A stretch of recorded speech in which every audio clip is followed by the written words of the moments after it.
The Scarlet Letter by Nathaniel Hawthorne. 16. A Forest Walk. Hester Prynne remained constant in her resolve to make known to Mr. Dimmesdale, at whatever risk of present pain or ulterior consequences, the true character of the man who had crept into his intimacy.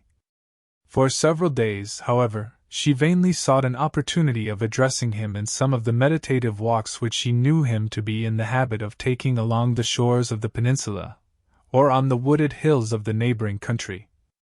There would have been no scandal, indeed, nor peril to the holy whiteness of the clergyman's good fame, had she visited him in his own study, where many a penitent, ere now, had confessed sins of perhaps as deep a dye as the one betokened by the Scarlet Letter. But partly that she dreaded the secret or undisguised interference of old Roger Chillingworth, and partly that her conscious heart imparted suspicion where none could have been felt, and partly that both the minister and she would need the whole wide world to breathe in. While they talked together, for all these reasons Hester never thought of meeting him in any narrower privacy than beneath the open sky. At last, while attending a sick chamber, whither the Rev. Mr. Dimmesdale had been summoned to make a prayer, she learnt that he had gone, the day before, to visit the Apostle Eliot among his Indian converts. He would probably return by a certain hour in the afternoon of the morrow. Betimes, therefore, the next day, Hester took little Pearl, who was necessarily the companion of all her mother's expeditions, however inconvenient her presence, and set forth. The road, after the two wayfarers had crossed from the peninsula to the mainland, was no other than a footpath. It straggled onward into the mystery of the primeval forest. This hemmed it in so narrowly, and stood so black and dense on either side, and disclosed such imperfect glimpses of the sky above, that, to Hester's mind, it imaged not amiss the moral wilderness in which she had so long been wandering. The day was chill and somber. Overhead was a grey expanse of cloud, slightly stirred, however, by a breeze, so that a gleam of flickering sunshine might now and then be seen at its solitary play along the path. This flitting cheerfulness was always at the further extremity of some long vista through the forest. The sportive sunlight, feebly sportive, at best, in the predominant pensiveness of the day and scene, withdrew itself as they came nigh, and left the spots where it had danced the drearier, because they had hoped to find them bright. "Mother," said little Pearl, "the sunshine does not love you. It runs away and hides itself, because it is afraid of something on your bosom. Now see! There it is, playing a good way off. Stand you here, and let me run and catch it. I am but a child. It will not flee from me, for I wear nothing on my bosom yet. Nor ever will, my child, I hope," said Hester. "And why not, mother?" asked Pearl, stopping short, just at the beginning of her race. "Will not it come of its own accord when I am a woman grown?" "Run away, child," answered her mother, "and catch the sunshine. It will soon be gone." Pearl set forth at a great pace, and as Hester smiled to perceive, did actually catch the sunshine, and stood laughing in the midst of it, all brightened by its splendor, and scintillating with the vivacity excited by rapid motion. The light lingered about the lonely child, as if glad of such a playmate, until her mother had drawn almost nigh enough to step into the magic circle too. "It will go now," said Pearl, shaking her head. "See," answered Hester, smiling. "Now I can stretch out my hand and grasp some of it." As she attempted to do so, the sunshine vanished, or, to judge from the bright expression that was dancing on Pearl's features, her mother could have fancied that the child had absorbed it into herself, and would give it forth again, with a gleam about her path, as they should plunge into some gloomier shade. There was no other attribute that so much impressed her with a sense of new and untransmitted vigor in Pearl's nature, as this never-failing vivacity of spirits. She had not the disease of sadness, which almost all children, in these latter days, inherit, with the scrofula, from the troubles of their ancestors. Perhaps this, too, was a disease, and but the reflex of the wild energy with which Hester had fought against her sorrows before Pearl's birth. It was certainly a doubtful charm, imparting a hard, metallic luster to the child's character. She wanted what some people want throughout life, a grief that should deeply touch her, and thus humanize and make her capable of sympathy. But there was time enough yet for little Pearl. "Come, my child," said Hester, looking about her from the spot where Pearl had stood still in the sunshine. "We will sit down a little way within the wood, and rest ourselves." "I am not aweary, mother," replied the little girl. "But you may sit down, if you will tell me a story meanwhile." "Yes." "Tory, child," said Hester. "And about what?"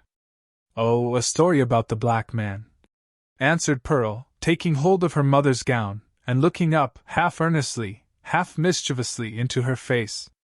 "How he haunts this forest, and carries a book with him, a big, heavy book, with iron clasps, and how this ugly black man offers his book and an iron pen to everybody that meets him here among the trees, and they are to write their names with their own blood, and then he sets his mark on their bosoms." "Didst thou ever meet the black man, mother?" "And who told you this story, Pearl?" asked her mother, recognizing a common superstition of the period. "It was the old dame in the chimney corner, at the house where you watched last night," said the child. "But she fancied me asleep while she was talking of it. She said that 1,000 people had met him here, and had written in his book, and have his mark on them. And that ugly-tempered lady, old Mistress Hibbins, was one. And, mother, the old dame said that this scarlet letter was the black man's mark on thee, and that it glows like a red flame when thou meetest him at midnight, here in the dark wood. Is it true, mother? And dost thou go to meet him in the night time? Didst thou ever awake and find thy mother gone?" asked Hester. "Not that I remember," said the child. "If thou fearest to leave me in our cottage, thou mightest take me along with thee. I would very gladly go. But, mother, tell me now, is there such a black man? And didst thou ever meet him? And is this his mark? Wilt thou let me be at peace, if I once tell thee?" asked her mother. "Yes, if thou tellest me all," answered Pearl. "Once in my life I met the black man," said her mother. "This scarlet letter is his mark." Thus conversing, they entered sufficiently deep into the wood to secure themselves from the observation of any casual passenger along the forest track. Here they sat down on a luxuriant heap of moss, which at some epoch of the preceding century had been a gigantic pine, with its roots and trunk in the darksome shade, and its head aloft in the upper atmosphere.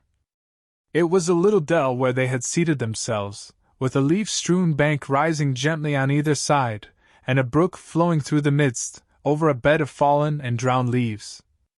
The trees impending over it had flung down great branches from time to time, which choked up the current, and compelled it to form eddies and black depths at some points, while, in its swifter and livelier passages there appeared a channel-way of pebbles, and brown, sparkling sand. Letting the eyes follow along the course of the stream, they could catch the reflected light from its water, at some short distance within the forest, but soon lost all traces of it amid the bewilderment of tree trunks and underbrush, and here and there a huge rock covered over with grey lichens. All these giant trees and boulders of granite seemed intent on making a mystery of the course of this small brook, fearing, perhaps, that, with its never-ceasing loquacity, it should whisper tales out of the heart of the old forest whence it flowed, or mirror its revelations on the smooth surface of a pool. Continually, indeed, as it stole onward, the streamlet kept up a babble, kind, quiet, soothing, but melancholy, like the voice of a young child that was spending its infancy without playfulness, and knew not how to be merry among sad acquaintance and events of sombre hue. "Oh, brook! Oh, foolish and tiresome little brook!" cried Pearl, after listening a while to its talk. "Why art thou so sad? Pluck up a spirit, and do not be all the time sighing and murmuring." But the brook, in the course of its little lifetime among the forest trees, had gone through so solemn an experience that it could not help talking about it, and seemed to have nothing else to say. Pearl resembled the brook, inasmuch as the current of her life gushed from a wellspring as mysterious, and had flowed through scenes shadowed as heavily with gloom. But unlike the little stream, she danced and sparkled, and prattled airily along her course. "What does this sad little brook say, mother?" inquired she. "If thou hadst a sorrow of thine own, the brook might tell thee of it," answered her mother, "even as it is telling me of mine. But now, Pearl, I hear a footstep along the path, and the noise of one putting aside the branches. I would have thee betake thyself to play, and leave me to speak with him that comes yonder." "Is it the black man?" asked Pearl. "Wilt thou go and play, child?" repeated her mother, "but do not stray far into the wood. And take heed that thou come at my first call." "Yes, mother," answered Pearl. "But if it be the black man, wilt thou not let me stay a moment, and look at him, with his big book under his arm?" "Go, silly child," said her mother impatiently. "It is no black man.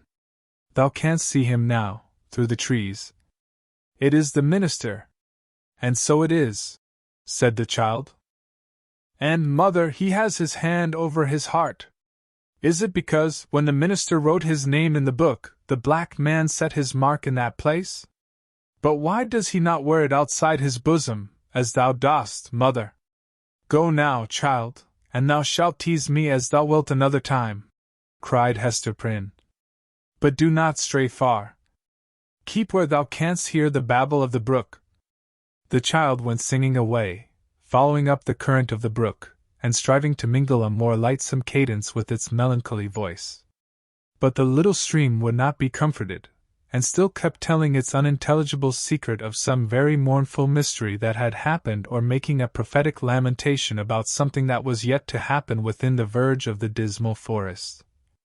So Pearl, who had enough of shadow in her own little life, chose to break off all acquaintance with this repining brook. She set herself, therefore, to gathering violets and wood anemones, and some scarlet columbines that she found growing in the crevice of a high rock.